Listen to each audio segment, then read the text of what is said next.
సర్వోన్నతుడు, సర్వశక్తివంతుడు, అద్భుతకరుడు, ఆశ్చర్యకరుడు, మహాగణుడైన యేసుక్రీస్తు ప్రభుల వారి శుభనామమున మీ అందరికీ ప్రత్యేకమైన మరొక ఉదయకాలపు శుభములు తెలియపరుస్తున్నాను. క్రీస్తునందు ప్రియమైనటువంటి దేవుని బిడ్డలారా, దేవునితో ఈ దినమనేటువంటి ఈ కార్యక్రమం ద్వారా మీ మధ్యలో కలిసి ప్రభునామాన్ని స్తుతించడానికి, దేవుని యొక్క వాక్యాన్ని ధ్యానం చేయడానికి, దేవుని వాక్యం చేత మిమ్మల్ని బలపరచడానికి దేవుడు మాకు ఇచ్చినటువంటి ఈ శ్రేష్టమైన సమయాన్ని బట్టి నిత్యం ప్రభుని స్తుతిస్తూ ఆరాధిస్తూ మహిమపరుస్తూ ఉన్నాం. ప్రతిదినం వస్తున్నటువంటి ఈ కార్యక్రమాల చేత మీరు బలపరచబడుతూ ఉన్నారు, దీవించబడుతూ ఉన్నారు, ఆశీర్వదించబడుతూ ఉన్నారని మేము నమ్ముచూ విశ్వసిస్తూ ఉన్నాం.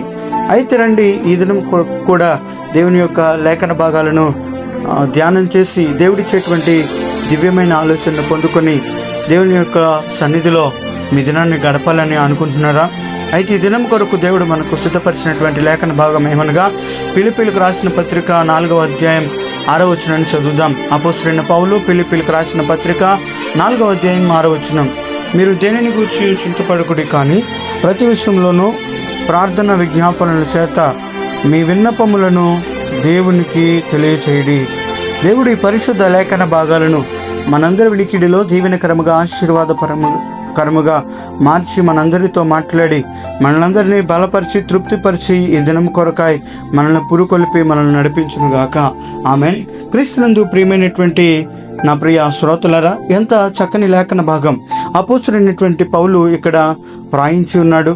మనం చూసినట్లయితే ఇక్కడ అంటున్నాడు, మీరు దేనిని కూర్చి చింతపడకుడి అనేటువంటి మాట చూస్తున్నాం. మీరు ప్రార్థన చేయండి, మీరు చింతపడాల్సినటువంటి అవసరం లేదు. ఎందుకనంటే మీతో ఎవరున్నారు? దేవుడు ఉన్నాడు. కావున మీరు చింతించొద్దు. మీరు ప్రతి విషయంలో మీ ప్రార్థన విజ్ఞాపనల చేత మీ విన్నపాలను దేవుని దగ్గర పెట్టండి, దేవుని పాదాల దగ్గర పెట్టండి. అందుకనే దావీదు అంటాడు, ఆయన చింతపడలేదు.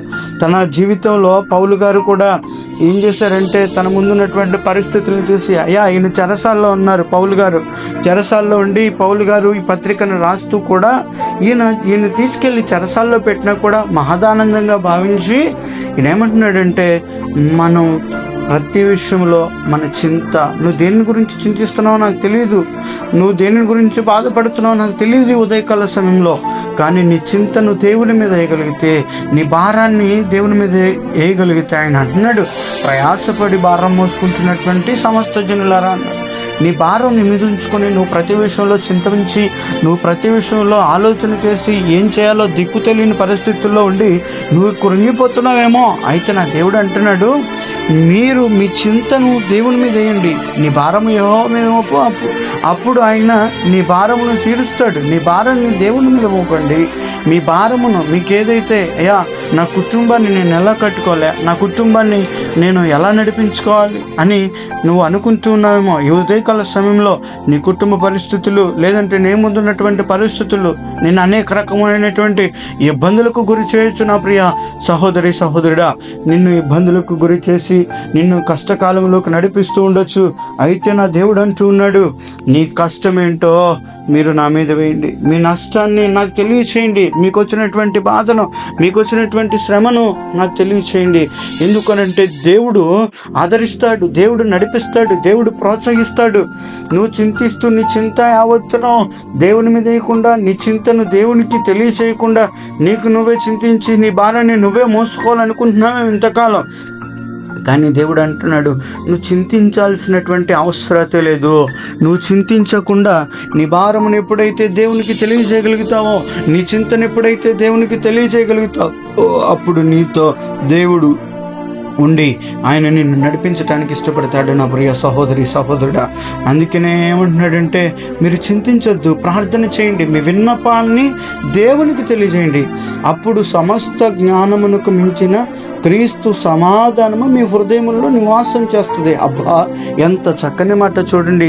ఇదిగో సమస్త జ్ఞానమునకు మించినటువంటి క్రీస్తు సమాధానం. ఈరోజు మనకు మనం చింత పెట్టుకోవటం వలన మనకు మనం, ఇదిగో నా బాధను తీర్చగలిగినటువంటి వాడు ఎవరున్నారా, నాకెవరు దిక్కులేరా, నేను ఇంతే, నా బ్రతికింతే, నేను బ్రతికినంత కాలం ఇక నా బ్రతికి ఇలా కొనసాగాల్సిందే, నాకెవరు లేరు, నేను ఎవరికి చెప్పుకుంటా, నా చింత ఎవడు తీరుస్తాడని అనుకుంటున్నావు నువ్వు. కానీ నా దేవుడు అంటున్నాడు, ఈరోజు నీ చింత చింతను తీర్చడానికి నీ చింత యావత్తు నా మీద ఇయ్యి, నీ భారాన్ని నా మీద మోపు అని అంటున్నాడు.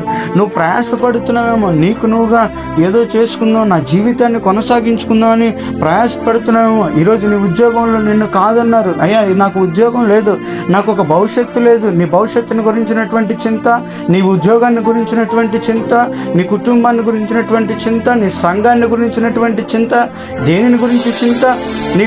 నీ చింతను దేవుని మీద నువ్వు వేయగలిగితే, నీ చింత యావత్తును ఆయనకి తెలియజేయగలిగితే, ఆయన అంటూ ఉన్నాడు, నీ చింత యావత్తును తీర్చగలిగినటువంటి వాడును నేనే. నువ్వు ప్రతి విషయంలో ప్రార్థనా విజ్ఞాపనల చేత మీ విన్నపాలను దేవుని విజ్ఞాపన చేయి, బతిలాడు. ఇదిగో నా నిరీక్షణకు ఆధారమైన వాడు, నా పరిస్థితికి ఈరోజు దిక్కుతోసిన పరిస్థితిలో ఉన్నానని దేవునికి ఎప్పుడైతే నువ్వు మొర్ర పెట్టగలుగుతావో, నీ చింతను దేవుని మీద వేయగలుగుతావో, అప్పుడు దేవుడు నిన్ను బలపరుస్తాడు, దేవుడు నిన్ను దీవిస్తాడు, నీ చింతను తీరుస్తాడు, నీ కష్టాన్ని తీరుస్తాడు, నీ ఇబ్బందులను తీరుస్తాడు, నిన్ను ఆశీర్వదిస్తాడు.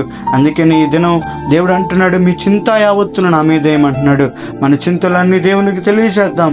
మన బాధలను తీర్చగలిగిన వాడు, మన సమస్యలను పరిష్కరించగలిగిన వాడు సమాధానకర్త అయిన దేవుడే. అప్పుడు ఆయనే సమాధానకర్తగా మన హృదయాల్లో నివాసన చేస్తాడు. అప్పుడు మన జీవితాల్లో సమాధానమే. క్రీస్తునందు ప్రియమైనటువంటి వారలారా, ఈ వాగ్దానం మన జీవితాల్లో ఈ దినమంతా ఫలింప చేయనట్లుగా చిన్న ప్రార్థన చేద్దాం రండి. అయ్యా ఇదిగో ఈరోజు ప్రభా అనేక మంది నాయన, ఇదిగో తండ్రి చింతలతో నాయన, అనేక మంది ఇరుకులతో ఇబ్బందులతో బాధపడుతున్నారు నాయన. ఇదిగో తండ్రి, మా చింతలు నీ మీద వేస్తున్నామని దేవునికి ఎప్పుడైతే మనం మొరపెట్టగలిగితే, ఈరోజు ఏ చింత నీకుందో నేను ప్రార్థన చేస్తున్నాను, ఎక్కడున్నా మోకరించి ప్రార్థన చేయండి, చింతను దేవుడు తెలుస్తాడు. మిక్కిలి పరిశుద్ధులని వందనాలు. విన్న వాక్యాన్ని ప్రభు మా జీవితాల్లో ఈ దినమంతా నెరవేర్చండి నాయన. ఇదిగో ఏ బిడ్డ చింతతో, బాధతో, భారంతో కృంగిపోయి సోలిపోతున్నారు, వారి సమస్యలు తీర్చండి. దినాన్న పుట్టినరోజులు, వివాహ వార్షికోత్సవాలు జరుపుకుంటున్న వారిని నీ చేతులకు అప్పగిస్తూ ఉన్నాం. నీ సన్నిధి మాతో ఉంచి నీ కృపా కాపుదల మా అందరికీ నీ దయచేయమని యేసు పరిశుద్ధ నామమున ప్రార్థిస్తున్నాం తండ్రి. ఆమేన్, ఆమేన్, ఆమేన్. May God bless you all. దేవుడు మిమ్మల్ని మీ కుటుంబాలను దీవించి ఆశీర్వదించిన గాక. May God bless our India.